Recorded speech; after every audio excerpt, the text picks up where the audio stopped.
जे बॉडीचं टेम्परेचर आहे नॉर्मल टेम्परेचर, तर ते नॉर्मल टेम्परेचर जेव्हा त्याच्यापेक्षा थोडं वाढलं तर आपल्याला फिवर होऊन जातो.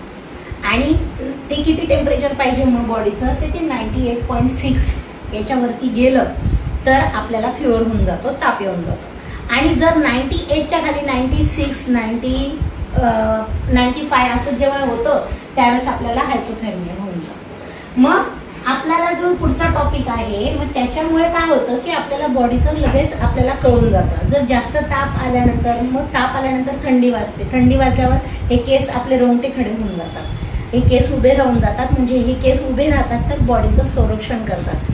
त्वचेचं संरक्षण ही आपली वरची स्किन करते, तसंच स्कॅल्पचं, ब्रेनचं संरक्षण आपले काय करतात, केस करतात. मग त्याच्यानंतर आपल्याला जो तिसरा जो टॉपिक आहे इव्हॅपोरेशन आणि पर्स्पिरेशन. म्हणजे काय, इव्हॅपोरेशन म्हणजे जर पाणी जमिनीवर पडलं आणि पडल्यानंतर थोड्या वेळात तुम्ही ते बघायला जा तर ते आपोआप काय होऊन जातं, हवेमध्ये डायल्यूट होऊन जातं, उडून जातं. आणि पर्स्पिरेशन म्हणजे काय, पर्स्पिरेशन म्हणजे आपल्या बॉडीला जो घाम येतो, तो घाम आल्यानंतर आपल्याला जर आपण थकलो किंवा उन्हातून बाहेरून आलो तर आपल्या बॉडीला एकदम घाम येऊन जातो, घाम येतो, स्वेलिंग होते, स्वेटिंग होते. आणि ती स्वेटिंग ज्या वेळेस आपण एसीच्या खाली आलो तर ती लगेच सुकून जाते. म्हणजे हे काय करते, जी बॉडी आहे ह्याद्वारे आपल्यावर रिॲक्ट होते, हे अशा पद्धतीने रिॲक्ट होते आणि आपल्याला म्हणजे सांगत राहते की मला तुला थंडी जाणवते किंवा तुला ऊन लागतंय, घाम येतोय, हे अशा याच्याद्वारे आपल्याला कळत असते.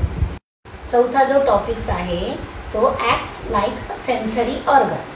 म्हणजे काय, ऍक्ट्स म्हणजे आपल्याला जे केस आहेत, बॉडीवर केस आहेत, जे स्कॅल्पवरचे जे केस आहेत